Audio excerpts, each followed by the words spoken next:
आप सब रामायण की कहानी जानते होंगे। मैं आपको रामायण की कहानी नहीं सुनाने जा रहा, पर पूछना चाहता हूं आपसे,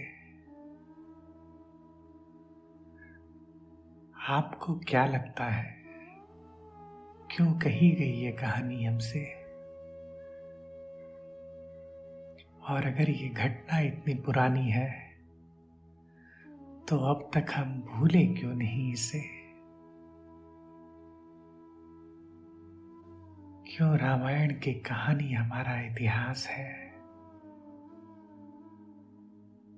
क्यों हम भूलना नहीं चाहते इसे?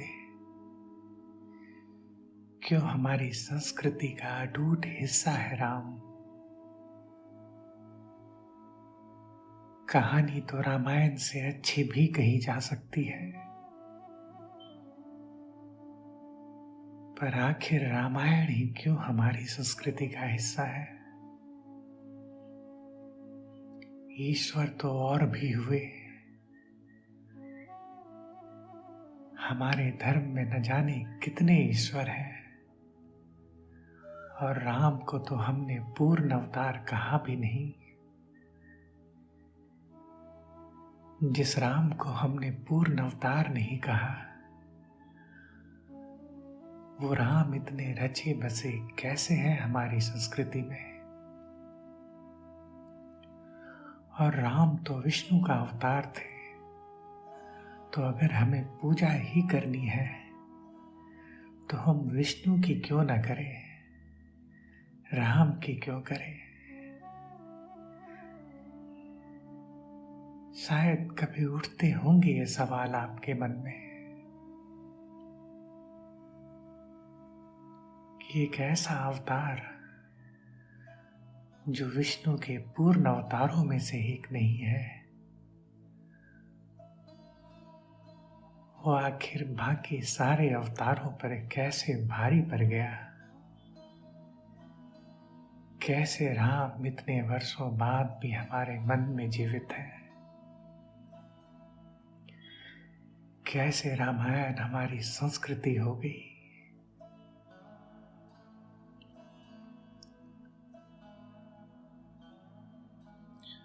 मेरे देखे रामायण सिर्फ कहानी नहीं है, हम सब सत्य को ढूंढना चाहते हैं। बात चाहे आज की हो या सदियों पुरानी, हमने हमेशा ही भीतर से क्रांति करने की कोशिश की है। हमेशा हमने संक्रांति करने की कोशिश की है। सत्य की चाह हमारे भीतर है, और जिन्होंने भी सत्य को जाना, उन्होंने इस सत्य को कहानी में पिरोया, और इस कहानी का नाम रामायण है। अगर आप ठीक से समझें इसे, कहानी कहती है कि राम विष्णु के अवतार है, अर्थात राम भगवान है। अध्यात्म भी कहता है ब्रह्म आप ही है, अहम ब्रह्मास्मि। हमारा धर्म अध्यात्म हमेशा से हमारे अस्तित्व को ब्रह्म कहता है। अब ब्रह्म क्या पाना चाहता है? ब्रह्म पाना चाहता है सत्य। अब आप देखें राम को,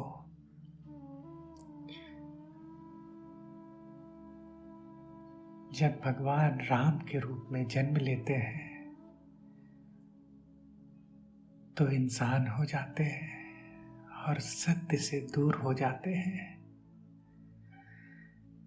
राम के जीवन की सारी तलाश सत्य की तलाश है। सत्य पाने के पहले राम सिर्फ राम थे, और सत्य पाने के बाद वो मर्यादा पुरुषोत्तम भगवान राम हो गए।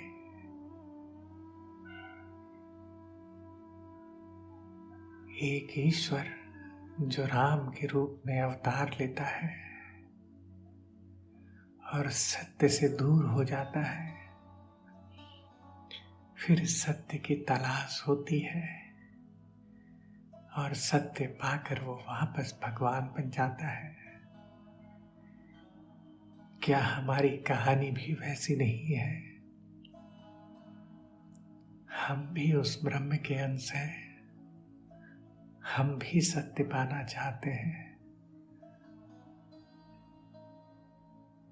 और जिस दिन हम सत्य पा लेंगे,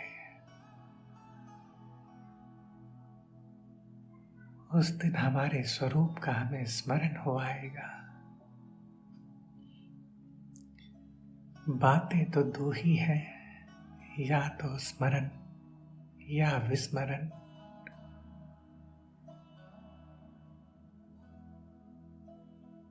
भगवान को जब भगवान होने का विस्मरण होता है तो वो इंसान हो जाते हैं, और इंसान को जब भगवान होने का स्मरण होता है तो भगवान हो जाते हैं।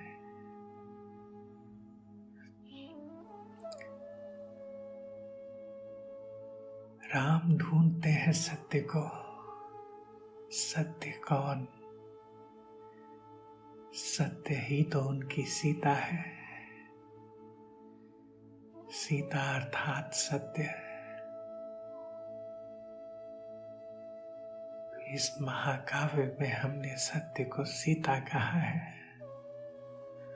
आप पूछेंगे कि कैसे कह सकते हैं? आखिर प्रमाण क्या है कि सत्य को ही हमने सीता कहा है?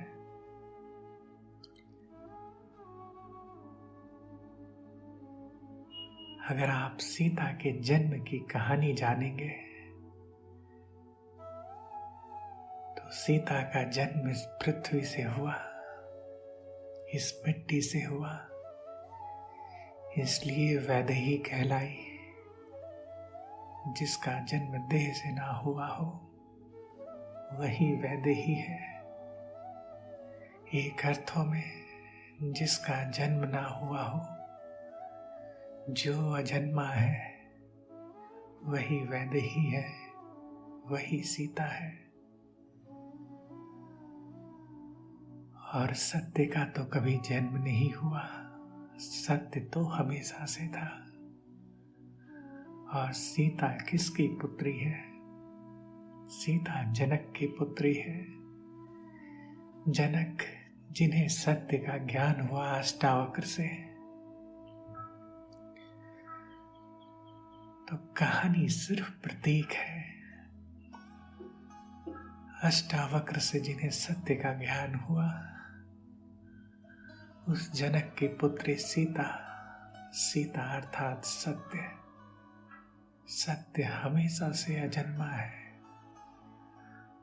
और सत्य उसी का हो सकता है जिसे ज्ञान मिला हो, जैसे जनक को ज्ञान मिला।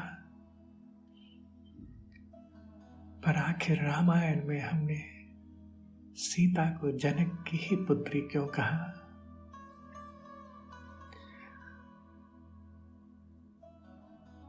हमारे धर्म में मुनियों का महत्व है, ऋषियों का महत्व है, और उन सब से ज्यादा ऐसे राजा का महत्व है जो ऋषि भी हुए।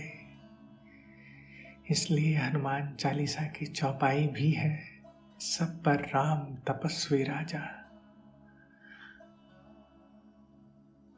ऐसा राजा जो तपस्वी भी हो, सब प्रकार से सत्य का अधिकारी है।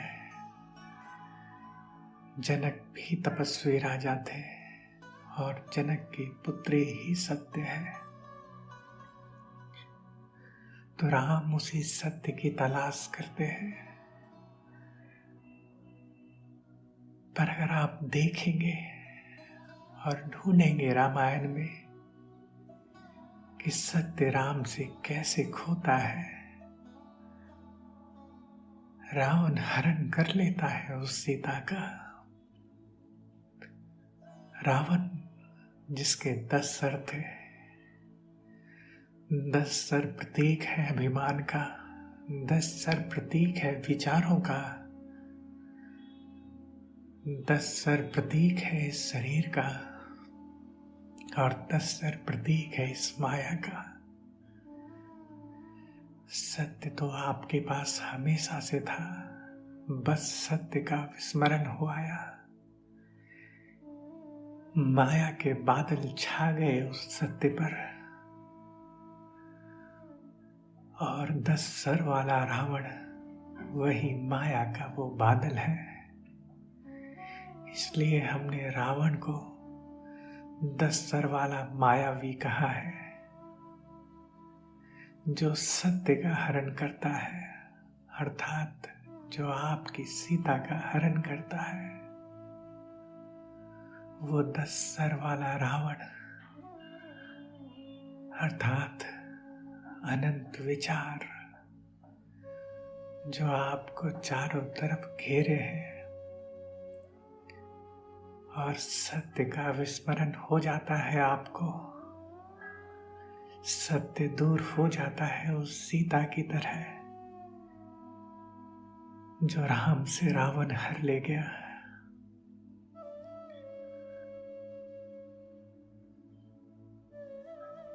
राम से रावण कैसे हरता है उस सत्य को। रामायण कहती है उस स्वर्ण मृग की कहानी। मारीच स्वर्ण मृग बनकर आया और फिर सीता हर ली गई। वासना और माया ऐसे ही स्वर्ण मृग बनकर आती है। आप भागते हैं उस माया के पीछे, उस स्वर्ण मृग के पीछे, और पीछे आपकी सीता, आपका सत्य हर लिया जाता है। फिर कहानी कहती है आगे, राम मिलते हैं हनुमान से।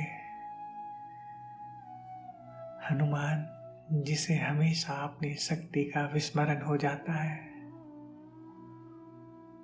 और कथा कहती है जब जब हनुमान को उनकी शक्ति का विस्मरण होता है, जामवंत उसे याद दिलाते हैं उस शक्ति का, और हनुमान वापस पर्वताकार हो जाते हैं।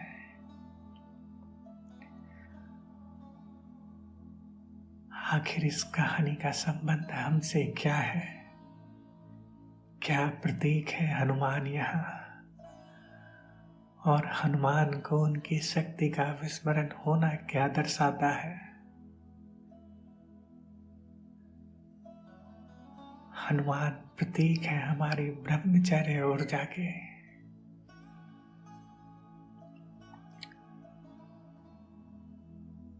अगर आप कहानी में हनुमान को देखें तो जो हनुमान की यूएसपी है वो क्या है? वो उनका ब्रह्मचर्य है। ब्रह्मचर्य कहाँ है? ब्रह्मचर्य आपके मूलाधार में स्थित शक्ति है, और वो कुंडलिनी शक्ति है जो सोई रहती है, जिस शक्ति को इंतजार होता है उसके राम का। और जब हम उस शक्ति को, उसकी शक्ति का स्मरण कराते हैं तो हमारी कुंडलिनी जागृत होती है। वैसे ही हनुमान प्रतीक है उस कुंडलिनी शक्ति का जो आपके मूलाधार में स्थित है।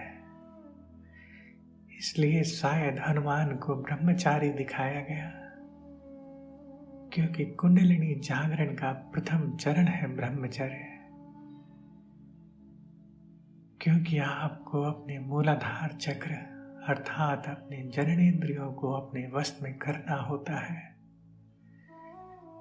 तभी शायद उस शक्ति का आप आह्वान कर सकते हैं। तो हनुमान प्रतीक है उस शक्ति के, जिस शक्ति से राम ने रावण को हराया, जिस शक्ति से राम ने अपनी सीता को वापस पाया, जिस शक्ति से माया का वो आवरण छटा।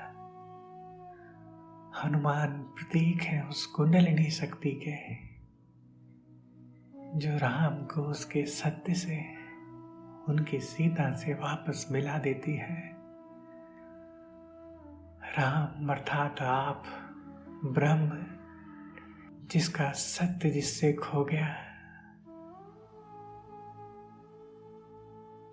फिर वो अपनी ब्रह्मचर्य शक्ति से, अपनी कुंडलिनी से, जिसे कथा हनुमान कहती है, उस शक्ति से उस माया को पराजित करता है। माया अर्थात रावण। जैसे ही उस रावण का अंत होता है,